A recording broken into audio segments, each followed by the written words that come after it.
การดูพระเก่าต้องดูที่ธรรมชาติที่เกิดขึ้นตามอายุเท่านั้นนะครับดูพิมพ์ไม่ได้ดูตำหนิไม่ได้แน่นอนส่วนความเก่าเรารู้ได้ยังไงครับว่าพระไม่ได้แค่แต่งผิวมาให้ดูเลอะๆดูรูปยังพอซูมดูได้แต่ถ้าดูไลฟ์พลิกไปพลิกมาแล้วดูเก่าใช้แต่หูดูพระอาจจะไม่รอดนะครับ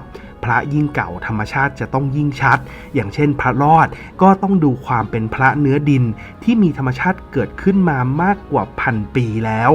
สีแต่งได้คราบโปะได้แต่ดินเผาผ่านอายุผ่านการเปลี่ยนสภาพ1,000 กว่าปีทำไม่ได้ครับอย่าโดนหลอกด้วยความรู้สึกว่าเก่าเท่านั้นความเก่าทำไม่ได้ครับแต่แค่ทำให้ดูเก่าเป็นเรื่องง่ายมากๆไม่อย่างนั้นพี่เพื่อนๆอาจจะต้องไปวัดดวงกันต่อ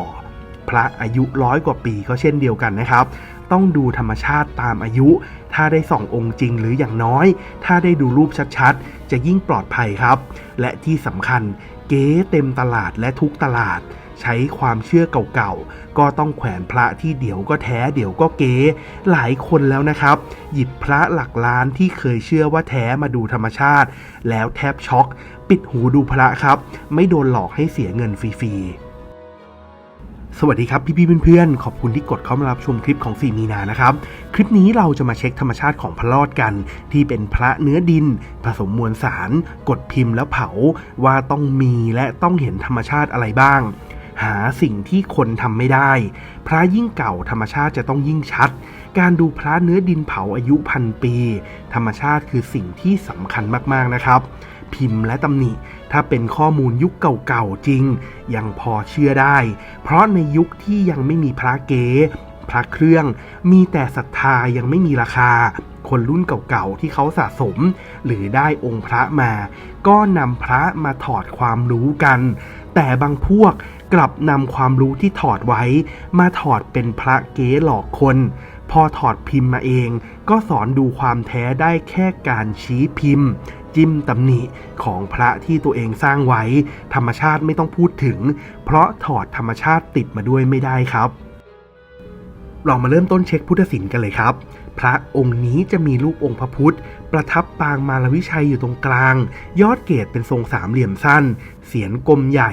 ดวงตาใหญ่ชัดทั้งสองข้างหูเรียวยาวช่วงลำตัวมีเส้นจีวรพาดเฉียงถัดลงมาจะเห็นเป็นหลุมสะดือชัดแขนทั้งสองข้างทอดยาวลงมามือข้างขวาประทับบนหัวเข่าส่วนมือข้างซ้ายประทับอยู่บนหน้าตักขาทั้งสองข้างอยู่ในท่าขัดสมาธิเพชรอยู่บนฐาน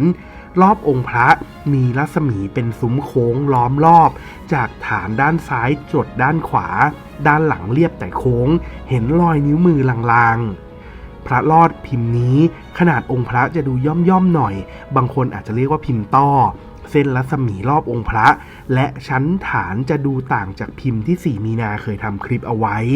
พระรอดมีหลายพิมพ์นะครับพิมพ์ต่างๆชื่อที่เรียกกันตอนนี้ถูกตั้งชื่อในยุคหลังตามพุทธศิลป์และจุดเด่นๆที่พบสำหรับพระรอดแท้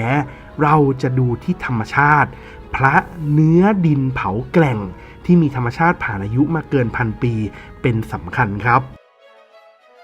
เรามาเช็คเนื้อพระกันต่อครับพระรอดองค์นี้วรรณะออกสีดำคาดน้ำตาลสำหรับ4 มีนาเอาตามชื่อเรียกนะครับพระรอดสีดำกับพระรอดดำจะไม่เหมือนกันเหมือนคลิปพระโคงดำที่เคยทำคลิปเอาไว้จะต่างกันที่ธรรมชาติของดินการใช้แร่และการให้ความร้อนจะต่างกันครับส่วนถ้าเป็นพระรอดเนื้อขาวก็จะต้องพิจารณากันอีกแบบหนึ่งการสร้างพระเนื้อดินเผาการผสมแร่มากหรือน้อยความละเอียดในการบดแร่และความร้อนที่ใช้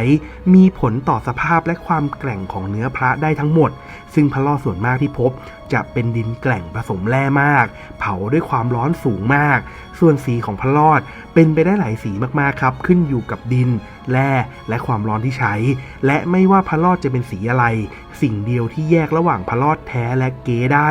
ก็คือการเปลี่ยนแปลงที่เกิดขึ้นตามธรรมชาติตามอายุ1,000 กว่าปีเท่านั้นครับ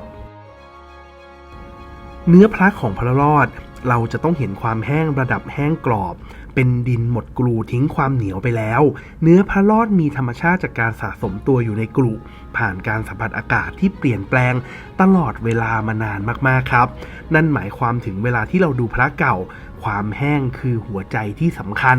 แต่สำหรับพระเนื้อดินเผาอายุเป็น1,000 ปีจะต้องเป็นดินตาย แห้งกรอบและมีการคลุมผิวดูนวลตาเวลาที่พี่เพื่อนๆหยิบองค์พระมาดูต้องเห็นความแห้งตั้งแต่แรกนะครับเห็นคราบที่ตกผลึกจากการเกิดออกซิเดชันตามอายุคลุมผิวเอาไว้แล้วดูนวลตาส่องเนื้อแล้วต้องเห็นธรรมชาติที่สะสมตัวอยู่มากมายบนเนื้อพระผ่านอายุระดับพระรอดถ้ามีธรรมชาติระดับเดียวต้องคิดหนักเลยครับพระคัดสวยเป็นสุดยอดพระรอดที่รอผู้มีวาสนาบารมี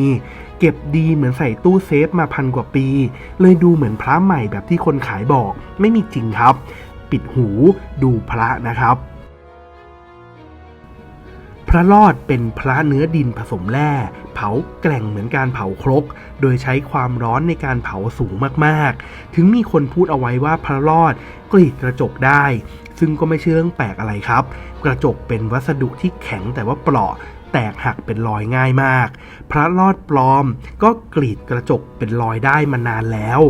หาความแห้งกรอบดูธรรมชาติดีกว่าครับเหมือนเรื่องของพระสมเด็จปลอมที่แม่เหล็กเขาดูดติดมานานหลาย10 ปีแล้วครับวิธีเหล่านี้ทำไปก็ไม่ได้คำตอบถ้าจะหาพระรอดแท้เอาไว้ใช้พุทธคุณดูธรรมชาติที่ผ่านอายุมาเป็น1,000 ปีบนองค์พระดีกว่าคนหลอกลวงกันก็มากเทคนิคการขายพระปลอมก็เยอะทางลัดไม่มีนะครับวิธีง่ายๆประเภทหาขีดดูล่องท่องจำสิ่งที่ต้องมีเหมือนกันในพระทุกองค์ที่เราไม่เคยแม้แต่จะเข้าใจแม่พิมพ์และการสร้างถึงจะหาพระแบบนั้นเจอก็ต้องไปวัดดวงเก๊แท้กันต่อไปเรื่อยๆครับธรรมชาติเป็นสิ่งที่เราเข้าใจและเรียนรู้ได้แขวนพระที่ดูและรู้ได้ว่าแท้ไม่ดีกว่าแขวนพระที่แค่เชื่อว่าแท้หรอครับคนอื่นเขาอาจจะไม่ได้เชื่อด้วยและเขาก็ไม่ได้สนใจว่าคุณได้พระมาจากใครโดยเฉพาะคนรุ่นต่อๆไปนะครับเรามาเช็คความเหี่ยวของเนื้อพระกันต่อครับความเหี่ยวกร่อนในพระเนื้อดินโดยเฉพาะพระรอดที่เป็นดินเผาแกร่งจะเห็นได้ชัดที่สุดยิ่งเก่ายิ่งผ่านการเกิดออกซิเดชันกับอากาศเกิดการหดขยายยุบกร่อนตัวชัดเจนแม้แต่ในจุดเล็กๆตามขอบในร่องตามสันจุดเล็กๆก็ต้องเหี่ยวและกร่อนนะครับเพราะธรรมชาติเขาทำงานทั้งหมดทุกจุดถึงความเหี่ยวกร่อนในพระแท้แต่ละองค์อาจจะไม่ได้เท่ากันแต่ที่แน่ๆผิวพระรอดแท้จะไม่ใช่เรียบตึงไปทั้งหมดทุกจุดแน่นอนการดูเนื้อพระรอดแท้ต้องเห็นความแห้งปนฉ่ำมีมิติมองไกลต้องแห้งจากออกไซด์ตามอายุส่องใกล้จะฉ่ำเห็นธรรมชาติใหม่ที่เพิ่งเกิดขึ้นเนื้อแห้งกรอบเหี่ยวเป็นลอนคลื่นและยุบยับมีธรรมชาติซับซ้อนหลากหลายก็จบได้แล้วครับพระเก๊ทำได้แค่เนื้อเรียบๆตึงๆไม่ก็เลอะๆโปะคราบมาอยากจะบอกนะครับว่าตำหนิในพิมพ์มีได้แต่ใช้เป็นมาตรฐานอะไรไม่ได้ยิ่งถ้าพวกตำหนิครบเปิดรูปเทียบเอาไม้จิ้มได้ครบทุกจุดเหมือนตั้งใจให้มีเป็น4 มีนาจะระวังครับถ้าเจอคนขายพวกนี้ลองถามเรื่องธรรมชาติดูสิครับเขาจะตอบได้แค่พิมพ์คือเรื่องที่สำคัญที่สุดพิมพ์คือหัวใจของทุกอย่างบลาบลาบลาถ้าพิมพ์ตรงก็แท้ทั้งที่พิมพ์ตรงที่ว่าก็คือตรงกับที่เขาจะขายหรืออาจจะตรงกับแม่พิมพ์ของเขาก็ได้นะครับเรามาเช็คมวลสารกันต่อนะครับสำหรับมวลสารที่พบในพระรอดองค์นี้จะมีแร่ซิลิก้าหรือว่าแร่ทรายแก้วเป็นเม็ดก้อนแร่ใสๆส่วนหนึ่งจะละลายเข้ากับเนื้อพระเพราะถูกความร้อนสูงและมีพบก้อนแร่สีแดงประปรายในเนื้อพระครับมวลสารเล็กๆในพระรอดองค์นี้มีค่อนข้างหลากหลายมีธรรมชาติเหี่ยวกร่อนและมีการละลายตัวเข้ากับเนื้อพระการสร้างพระเนื้อดินเก่าจะมากหรือน้อยยังไงก็ต้องมีมวลสารให้เราเห็นนะครับอย่าดูพระด้วยหูนะครับปิดหูดูพระป้องกันตัวเองจากการโดนพระเก๊ได้เยอะครับพระรอดเป็นหนึ่งในสุดยอดพระกรุสุดยอดทั้งผู้สร้างวาระการสร้างพุทธศิลป์และเชิงช่างดังนั้นโอกาสในการพบและความรู้ในการพิจารณาเป็นเรื่องสำคัญค่อยๆเช็คธรรมชาติไปทีละจุดห้ามใช้หูดูพระเด็ดขาดราคาเปลี่ยนมือของพระรอดไม่ใช่น้อยนะครับและไม่ใช่แค่ถือเงินไปแล้วจะได้พระรอดแท้กลับมาเสมอวงการปั่นพระเครื่องที่ผ่านมากับราคาที่ไม่ได้มีอยู่จริงสำหรับทุกคนคุณก็รู้เหมือนที่ผมรู้ พระเก่าดูไม่ยากดูธรรมชาติแล้วจบได้ทุกตาคนดูพื้นฐานพระเก่าเป็นมีเพิ่มขึ้นเรื่อยๆแล้วคุณยังใช้ความเชื่ออยู่เหมือนเดิมเหรอครับก่อนจะไปถึง10 ล้าน100 ล้านพระต้องแท้ก่อนนะครับฝากแชร์ความรู้ฝากบอกต่อความรู้ดีๆเป็นธรรมทานรวมสร้างสังคมพระเครื่องดีๆของพวกเรากันครับขอบคุณทุกการติดตามรับชมและทุกกำลังใจดีๆที่ส่งมาให้หวังว่าจะได้ประโยชน์ดีๆจากคลิปนี้กันนะครับพระแท้อาจจะไม่ได้หายากเท่าพระแพงแล้วไว้พบกันใหม่สุขกายสุขใจครับ